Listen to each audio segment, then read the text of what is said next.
sistem pengendalian manajemen sektor publik, yaitu sistem pengendalian manajemen adalah suatu proses untuk menentukan suatu sasaran agar seluruh fungsi dapat dilaksanakan sesuai fungsinya. Setiap organisasi memerlukan sistem pengendalian manajemen untuk memberikan jaminan dilaksanakannya strategi organisasi secara efektif dan efisien, sehingga tujuan organisasi tersebut dapat dicapai. Sementara fungsi pengendalian manajemen yaitu perencanaan, koordinasi, komunikasi, pengambilan keputusan, motivasi, pengendalian, dan penilaian kinerja. Tipe pengendalian manajemen. Tipe pengendalian manajemen dikategorikan menjadi 3 kelompok, yaitu 1. Pengendalian preventif atau preventive control, yaitu pengendalian manajemen terkait dengan perumusan strategi dan perencanaan strategi yang dijabarkan dalam bentuk program-program. Yang kedua, pengendalian operasional atau operational control. Pengendalian ini terkait dengan pengawasan pelaksanaan program yang telah ditetapkan melalui anggaran. Di sini anggaran digunakan untuk menghubungkan perencanaan dengan pengendalian. Yang ketiga, pengendalian kinerja. Pada tahap ini, pengendalian manajemen berupa analisis evaluasi kinerja berdasarkan tolak ukur kinerja yang telah ditetapkan. Struktur pengendalian manajemen. Sistem pengendalian manajemen harus didukung dengan struktur organisasi yang baik. Struktur organisasi termanifestasi dalam bentuk struktur pusat pertanggungjawaban atau responsibility centers. Nah, sedangkan apa itu pusat pertanggungjawaban? Yaitu pusat pertanggungjawaban adalah unit organisasi yang dipimpin oleh manajer yang bertanggung jawab terhadap aktivitas pusat pertanggungjawaban yang dipimpinnya. Sedangkan suatu organisasi merupakan kumpulan dari berbagai pusat pertanggungjawaban. Nah, tujuan dibuatnya pusat pertanggungjawaban adalah yaitu 1. Sebagai basis perencanaan, pengendalian, dan penilaian kinerja manajer dan unit organisasi yang dipimpinnya. 2. Untuk memudahkan mencapai tujuan organisasi. Yang ketiga, memfasilitasi terbentuknya goals congruence. Yang keempat, mendelegasikan tugas dan wewenang ke unit-unit yang memiliki kompetensi. Yang kelima, mendorong kreativitas dan daya inovasi bawahan. Yang keenam, sebagai alat untuk melaksanakan strategi organisasi secara efektif dan efisien. Dan yang terakhir, sebagai alat pengendalian anggaran. Nah, tanggung jawab manajer pusat pertanggungjawaban adalah untuk menciptakan hubungan yang optimal antara sumber daya input yang digunakan dengan output yang dihasilkan dan dikaitkan dengan target kinerja. Pusat-pusat pertanggungjawaban. Yang pertama, pusat biaya atau expense center.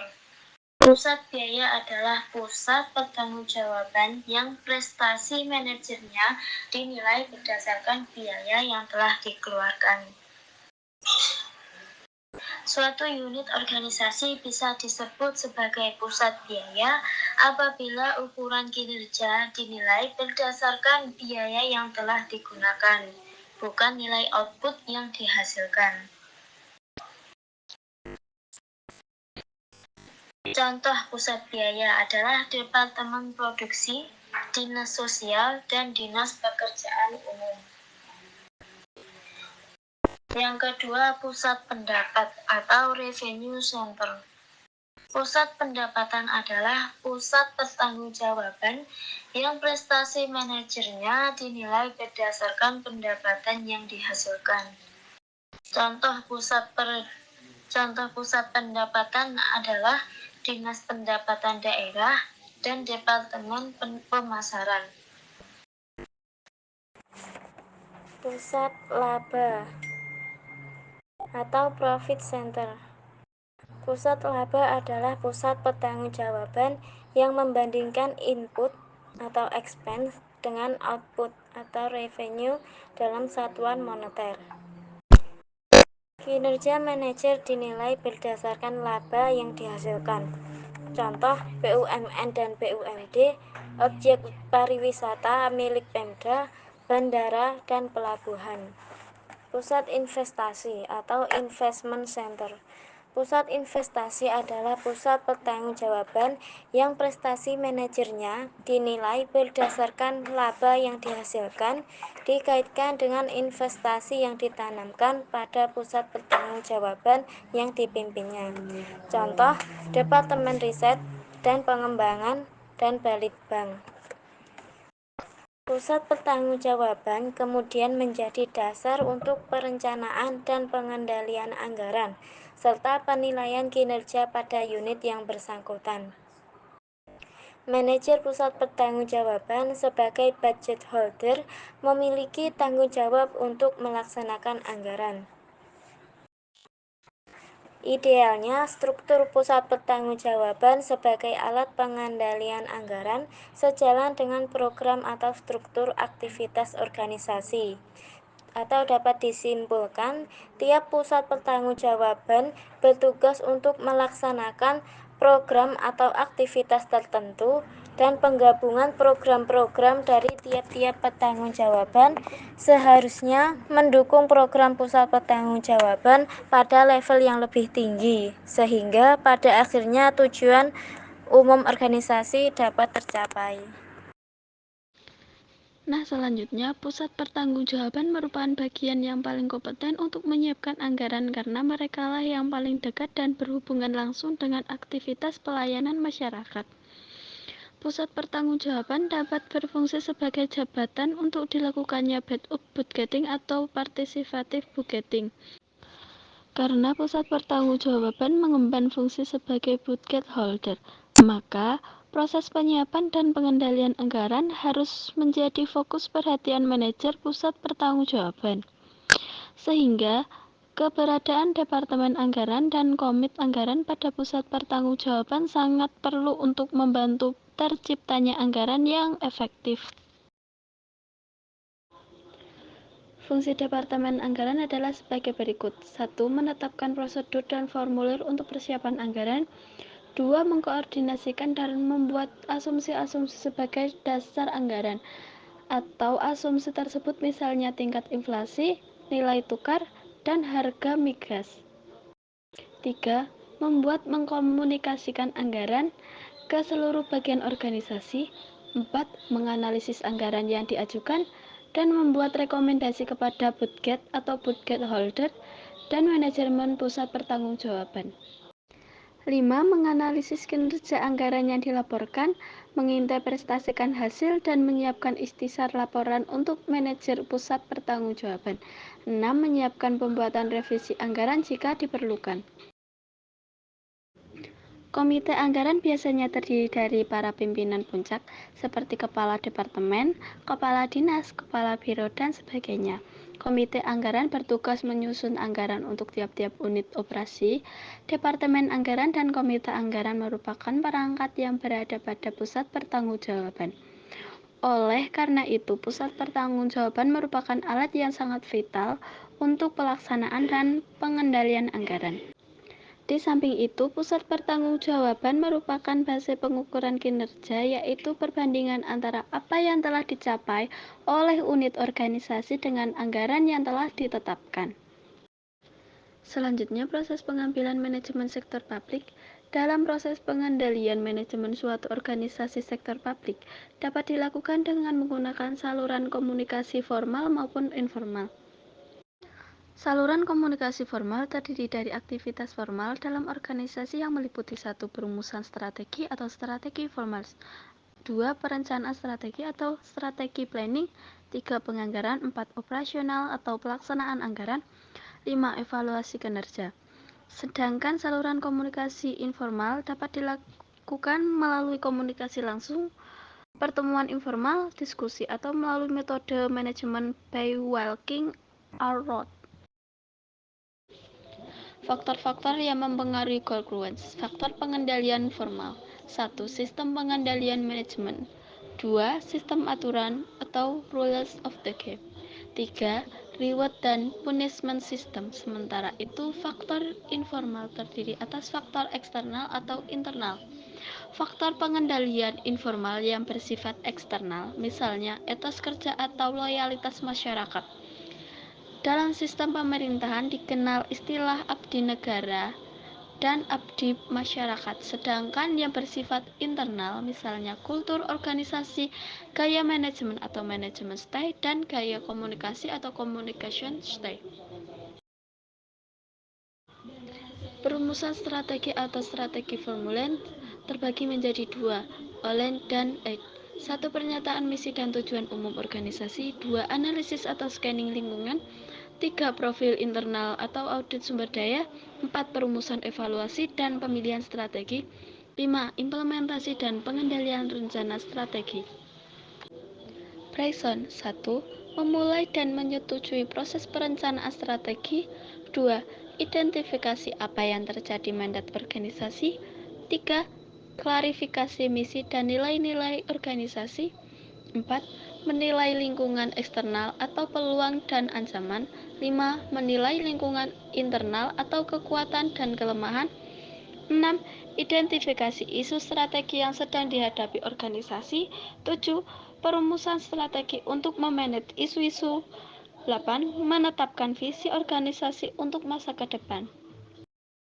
Selanjutnya yaitu perencanaan strategik atau yang disebut juga strategic planning.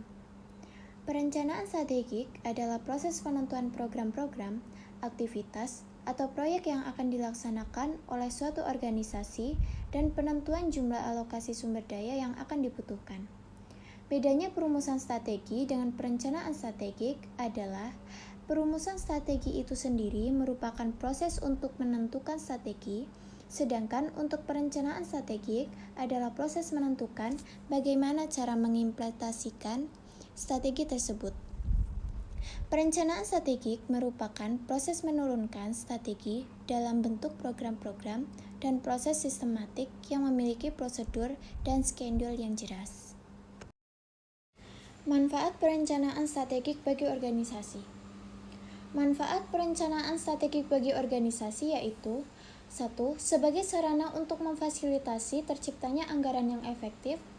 Yang kedua, sebagai sarana untuk memfokuskan manajer pada pelaksanaan strategi yang telah ditetapkan. Yang ketiga, sebagai sarana untuk memfasilitasi dilakukannya alokasi sumber daya yang optimal. Yang keempat, sebagai kerangka untuk pelaksanaan tindakan jangka pendek atau disebut juga short-term action.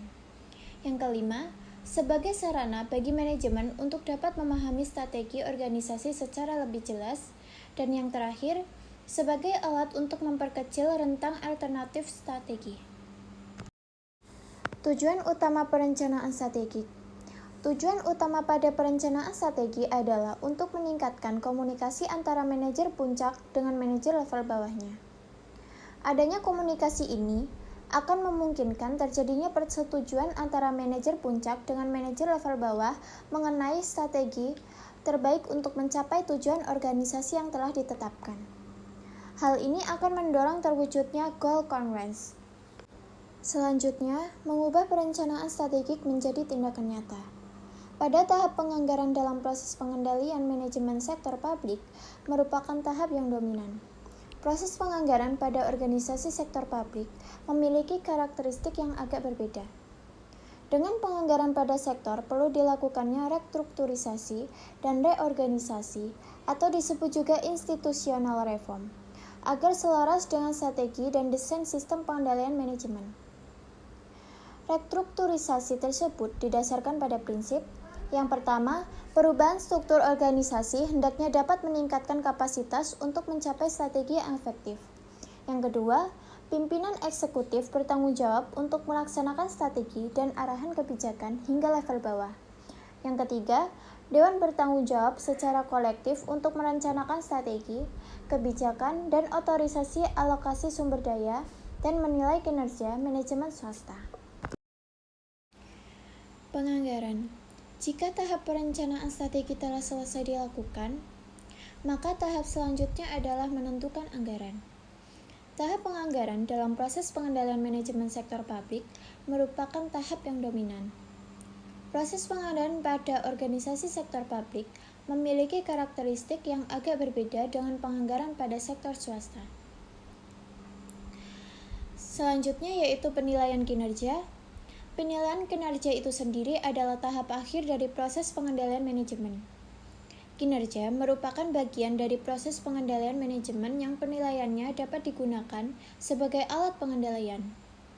Pengendalian manajemen dilakukan dengan cara menciptakan mekanisme reward and punishment. Sistem penilaian kinerja, mekanisme reward and punishment harus didukung dengan manajemen kompensasi yang memadai.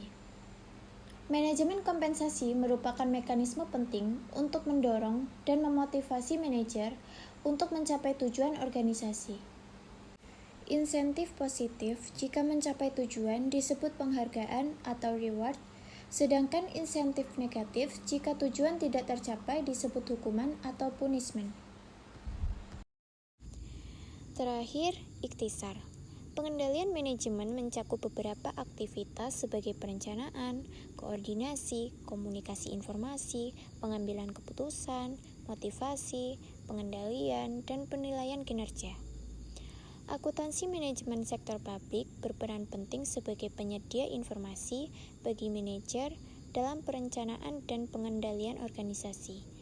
Pengendalian manajemen melibatkan saluran komunikasi formal dan informal, sehingga sistem pengendalian manajemen harus didukung oleh struktur organisasi yang baik termanifestasi dalam pusat pertanggungjawaban. Pusat pertanggungjawaban mempunyai tugas untuk melaksanakan program tertentu sehingga bisa mencapai tujuan organisasi. Pusat pertanggungjawaban juga mempunyai peran dalam pengendalian anggaran sebagai budget holder. Kesimpulan, pusat pertanggungjawaban merupakan bagian yang paling kompeten untuk menyiapkan anggaran karena merekalah yang paling dekat dan berhubungan langsung dengan aktivitas pelayanan masyarakat. Pusat pertanggungjawaban dapat berfungsi sebagai jembatan untuk dilakukannya bottom-up budgeting atau participative budgeting. Karena pusat pertanggungjawaban mengemban fungsi sebagai budget holder, maka proses penyiapan dan pengendalian anggaran harus menjadi fokus perhatian manajer pusat pertanggungjawaban. Sehingga, keberadaan Departemen Anggaran dan Komite Anggaran pada pusat pertanggungjawaban sangat perlu untuk membantu terciptanya anggaran yang efektif.